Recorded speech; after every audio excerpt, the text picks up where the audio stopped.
Hello and welcome to Your Coaching Journey, a podcast for doctors about coaching. Whether you're a coaching doctor, a doctor who is learning to coach, or a doctor who'd like to build coaching into your professional life, then this is the podcast for you. Hi, I'm Helen Leathers, and with me today is my co-host and business partner, Tom Dillon. Good morning, Tom. How are you? I'm wonderfully well, thank you, Helen. How are you? I'm good, thank you. Good. I know that we've got a topic that you love to talk about today. Yeah, I do actually. It's another one. We talked a while ago about Ikigai and the fact that Ikigai is not really presented in a way that is helpful. Yeah. So someone came up with an illustration and called it Ikigai, and it's not. And we've got something today that's similar. So we're going to be talking about the Kubler-Ross Change Curve, which I see bandied about a lot within the organisation. Organisations love it, and some have stopped calling it the Kubler-Ross Change Curve, but still look at it as a change curve. And it's not really, Kubler-Ross never had a change curve. So we're going to explore that today. We're going to explore a little bit about Excellent. I see it a lot on LinkedIn often. Yes. So tell me about the Kubler-Ross change thing. Okay, a little bit of a backtrack history around Kubler-Ross.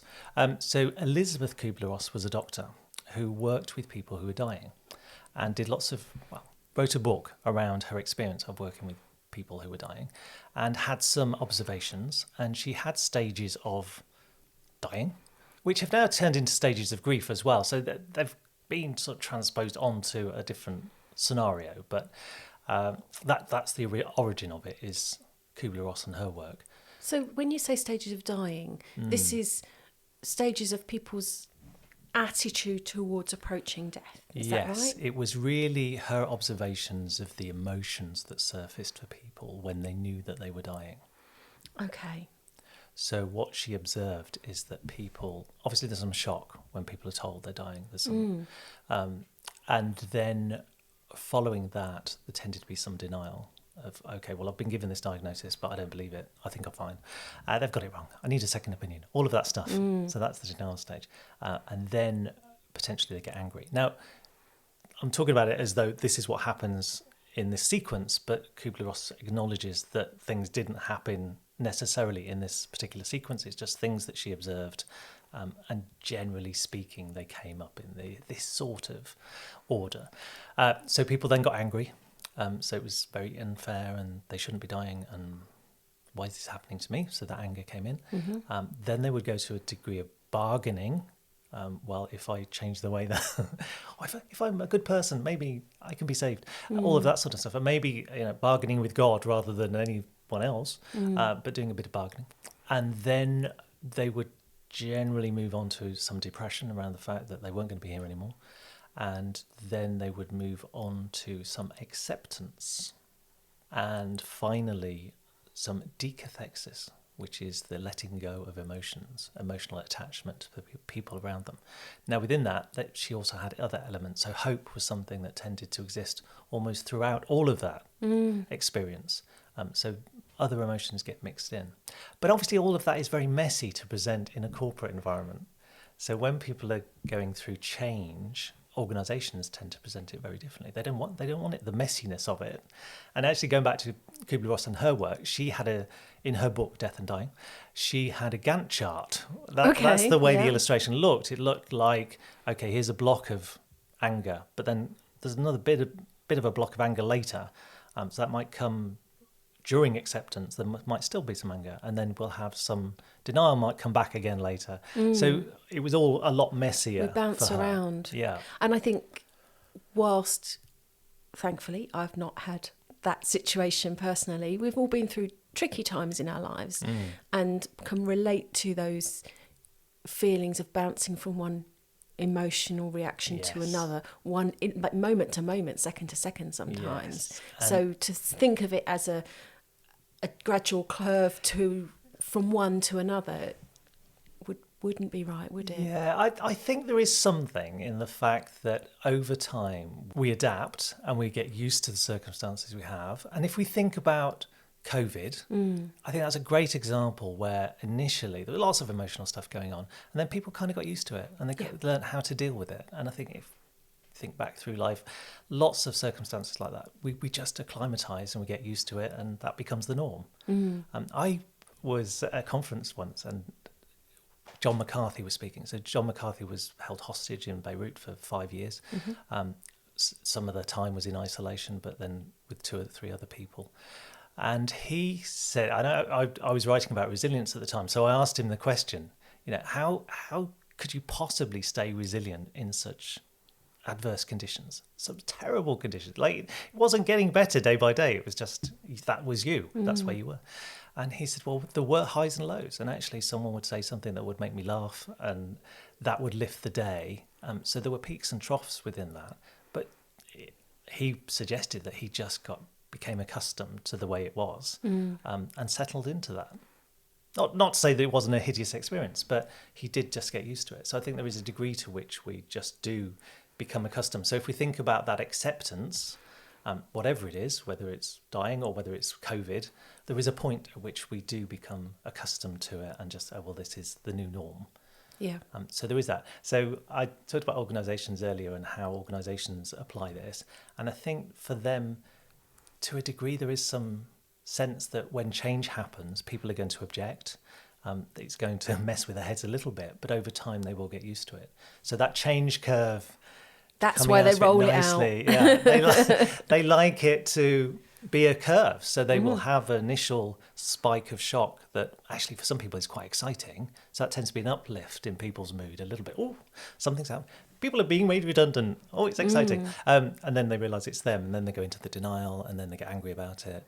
I have experienced that with working with people who've been made redundant, where they've said, well, it won't happen to me. And I've talked about this before, it's never going to happen. So they will go through that. And then when they know it's definitely going to happen and it is them, then that anger comes up. But then generally they do get to that point of being sad about it all, being fed up about it, but then getting to acceptance, and then they move on and go to a different organisation, potentially, if they've been made redundant.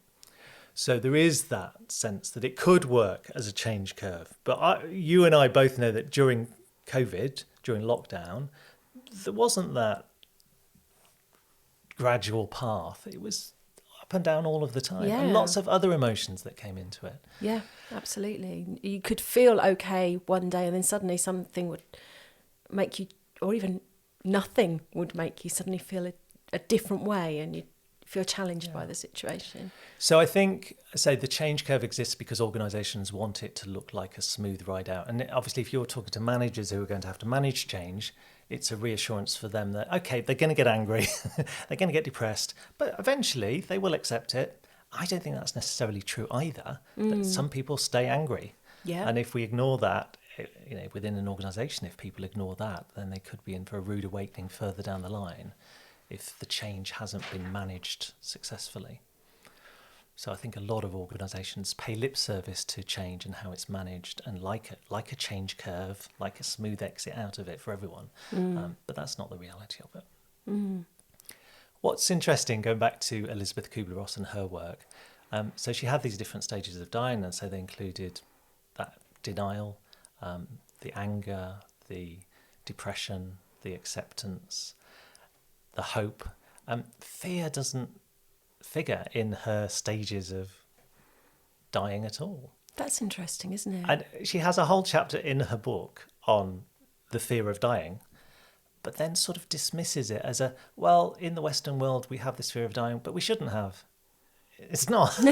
But we do. Historically, people just used to that. It was part of everyday life, but now we have a bit of a hang-up about it, and we shouldn't really have a fear of dying.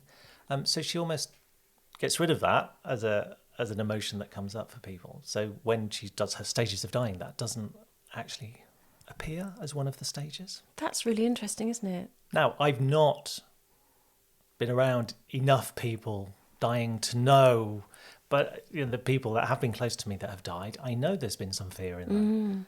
And sometimes I guess people don't like to talk about the fear. But there definitely is some there. So it was a strange... it wasn't an admission because she talks about it, but almost says, but we shouldn't do that. And then doesn't include it in her stages of dying. Strange. And then if you transpose that over to other change or diagnoses or life changes that we go through, I know from personal experience there's fear. Well, and we use the example of COVID. Definitely that ambient anxiety that came up for everyone who, because we didn't know what was happening, that is fear, isn't it? Anxiety is a form of fear. Yeah. It's a worry about future events, but definitely exists. And I know from personal experience going through divorce, that's not an end of a life, but that there is still there's some element of fear of that change and that transition in there. Yeah, so I wonder whether, even for Kubler-Ross, in omitting fear from the stages of dying, whether she was trying to smooth it out a little bit.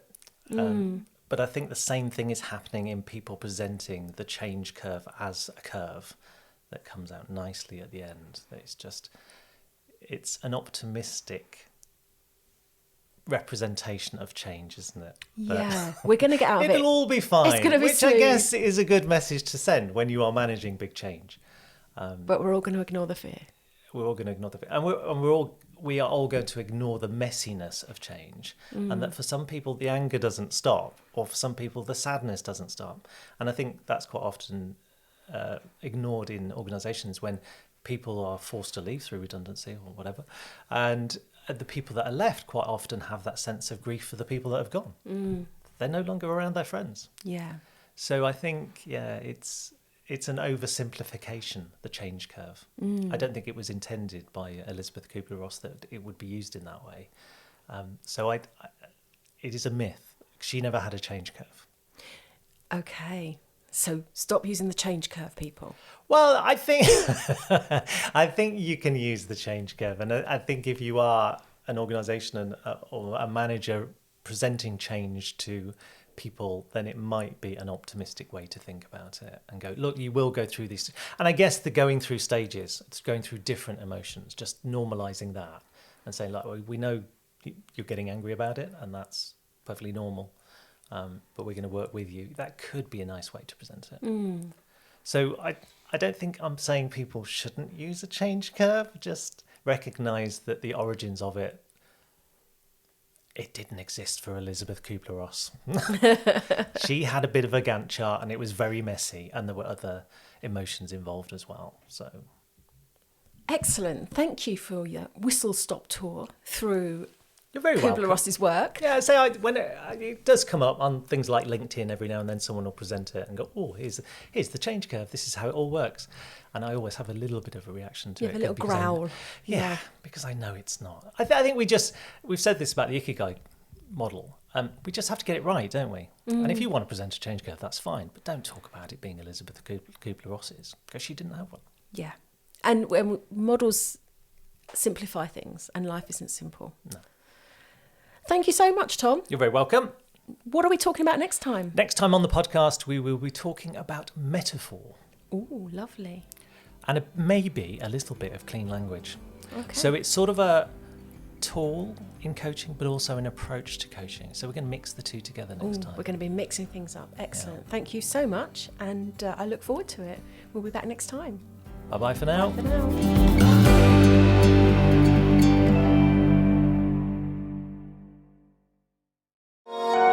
This has been a Monkey Pants Productions podcast.